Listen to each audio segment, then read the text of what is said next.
আমরা একটু জনাব সার্জিস আলম আপনার কাছে আনা এখন নতুন জীবনের জন্য অভিনন্দন জানাই সার্জিস। আমরা খেয়াল করি যে গতকাল বিবিসি বাংলার একটা শিরোনাম ছিল যে ভাঙার ঘোষণা দিয়ে ধানমন্ডি ৩২ নম্বরে হামলা। তার আগেই আপনার সহকর্মী সহযোদ্ধাও আমরা এরকম বলতে পারি জনাব Hasnat Abdullah verified Facebook ID থেকে পোস্ট করেছিলেন আজ রাতে বাংলাদেশে ফেসিবাদের তীর্থভূমি মুক্ত হবে। আপনাদের সহকর্মী সমন্বয়ক ও সরকারি উপদেষ্টা আসিফ মাহমুদ সজীব ভুঁইয়া গতকাল ফেসবুকে পোস্ট করেছেন উৎসব হোক। আগেই ভগ্নস্তূপ হয়ে থাকা ৩২ নম্বরে বাড়ি ধূলিসাৎ করা যখন শেষ দিকে, তখন আপনার ফেসবুক পোস্ট আবু জাহেলের বাড়ি এখন পাবলিক টয়লেট। আপনার আগে আবার উপদেষ্টা মাহফুজ আলম ফেসবুক পোস্টে ভাঙার চেয়ে গড়ার দিকে মনোযোগ দেওয়ার আহ্বান জানিয়েছেন। গতকালকের ৩২ নম্বরে বুলডোজার অভিযানের ঘটনায় বৈষম্যবিরোধী ছাত্র আন্দোলন ও জাতীয় নাগরিক কমিটির অফিসিয়াল অবস্থান কি ছিল? আপনাদের সমন্বয়কদের সবার অবস্থান আমার কাছে একরকম মনে হয় না, নাকি আমার এটা বোঝার ভুল?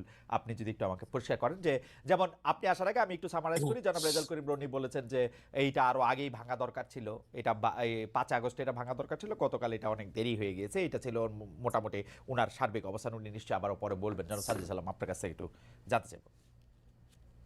প্রথমেই ভাই দুঃখিত আসলে আমার অনাকাঙ্ক্ষিত ভাবে এখানে যুক্ত হতে একটু লেট হওয়ার কারণে। আর দ্বিতীয়ত আপনাকে অসংখ্য ধন্যবাদ আমাকে শুভকামনা জানানোর জন্য। আমাদের জন্য আসলে দোয়া করবেন আপনারা।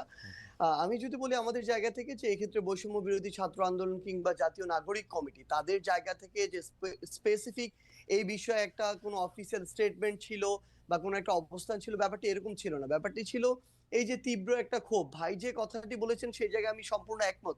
এই বিষয়গুলো শুধু এটা নয়, আরো এরকম অনেক তীর্থভূমি রয়েছে আসলে, যেগুলো যে চূড়ান্ত যে আমাদের এই পুরো বাংলাদেশের মানুষের যে ক্ষোভ বা এই বহিঃপ্রকাশ, এটা আসলে ৫ই অগস্ট কিংবা ৬ আগস্ট ওই সময়ে হওয়ার কথা ছিল, হওয়া উচিত ছিল। এটা আসলে অনেক দেরি হয়ে গিয়েছে। কিন্তু আমাদের জায়গা থেকে যদি আমরা বলি, গতকালকে আমরা যেটা দেখেছি, ঘটনাটা এই সময় এসে এভাবে হয়তো প্রত্যাশিত ছিল না। কিন্তু সবচেয়ে বড় কথা হচ্ছে এটা এক সময় না এক সময় প্রকাশিত হওয়ারই কথা ছিল। এবং এক্ষেত্রে সবচেয়ে বেশি আমার মনে হয় যে প্রভাবিত করেছে খুনি হাসিনা। যে প্রভাবিত তিনি ওই ১৫-১৬ জুলাই করেছিলেন ওই গণভবনে বসে প্রেস কনফারেন্স করে, সেই প্রভাবিত তিনি এখন করছেন ভারতে বসে।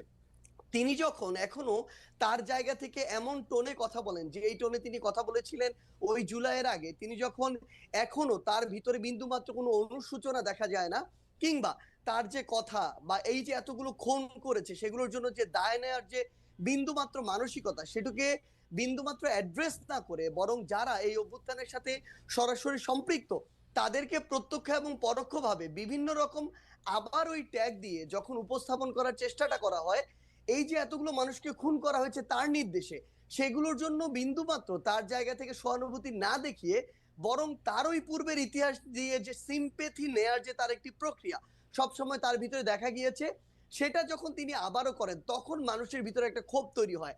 এত বড় একটি হত্যাযজ্ঞ ঘটানোর পরে তিনি যখন নতুন করে আবার ছাত্র সমাজের উদ্দেশ্যে এসে বক্তব্য দিতে চান, তখন মানুষের ভিতরে এই ক্ষোভটা সামগ্রিকভাবে তৈরি হয়। হয়তো বা মানুষের ভিতরে আমার মনে হয় এখন এই বিষয়টি কাজ করছে যে আমাদের আসলে যেই কাজগুলো ৫ই অগস্ট বা ওই সময়টাতে করা দরকার ছিল, যেগুলো এখন আমাদের জায়গা থেকে বাকি রয়ে গিয়েছে, মানুষের এই ক্ষোভটা সামগ্রিকভাবে শুধুমাত্র ওই হাসিনা বক্তব্য দিচ্ছে এই জন্য তৈরি হচ্ছে, ব্যাপারটা এরকম না। এই ক্ষোভের কিছু অংশ আমি যদি বলি একদম ফ্র্যাঙ্কলি অন্তর্বর্তীকালীন সরকারের উপরেও আছে। এই অন্তর্বর্তীকালীন সরকার তাদের জায়গা থেকে এই খুনি যারা ছিল, যারা সরাসরি এই খুনগুলোর সাথে জড়িত, ছাত্রলীগ, আওয়ামী লীগ, যুবলীগের ক্যাডাররা বা কিছু কিছু পুলিশ সদস্য, যাদেরকে আসলে গ্রেফতার করে বিচারের আওতায় আনার কথা ছিল, দৃশ্যমান এরকম একটা বিচার আমাদের দেখার কথা ছিল, সেটি যখন দেখছে না মানুষের ভিতরে একটা ক্ষোভের উদ্গীরণ হচ্ছে।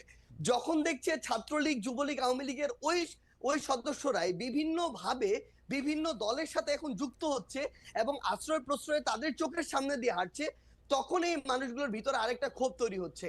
তখন এই মানুষগুলো সামগ্রিক ক্ষোভের একটি আমার মনে হয় নতুন এখানে একটা ওকেশন পেয়েছিল, যে ওকেশনে গিয়ে অ্যাটেন্ড করে নিজের এই ক্ষোভটির উদ্গীরণ করে